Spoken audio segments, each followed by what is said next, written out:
చేపలు తినడం అంటే చాలా మందికి ఇష్టం. మరి అలాంటి చేపలు ఎలా పడతారు, ఎంత కష్టంగా పడతారు అనేది మీకు తెలుసా? అయితే వీడియో లాస్ట్ వరకు చూడండి, చెప్తా. హాయ్ ఫ్రెండ్స్, ఐఎమ్ పవన్ బొంగ. చాలా నెలల తర్వాత ఫిషింగ్ కి వచ్చాను. వచ్చిన 20 నిమిషాలకే మాకు చేప అయితే కనబడింది. అందుకే వలవేయడానికి రెడీగా ఉన్నాము. ఈ తాతయ్య పట్టుకున్నారు కదా, దాన్ని కూబ అంటారు. ఆ హనుమాన్ తలుచుకొని కూబు వేసాము. కూబు వేయగానే వలంతా కూడా ఇలా వెళ్ళిపోతుంది. ఇలా వెళ్తున్నప్పుడు ఒక్కొక్కరు ఒక్కో పని చేస్తారు. తాడు వదిలేవారు ఒకరు, రింగులు వదిలేవారు ఒకరు, బోట్ ని కంట్రోల్ చేసేవారు ఒకరు.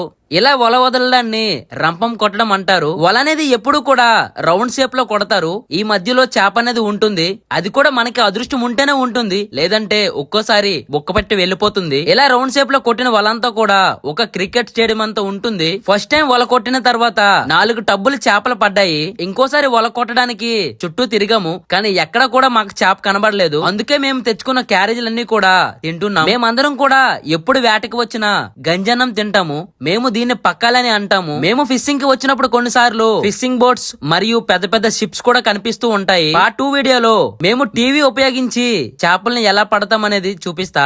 లైక్ చేసి ఫాలో చేయడం మర్చిపోకండి. మళ్ళీ కలుద్దాం.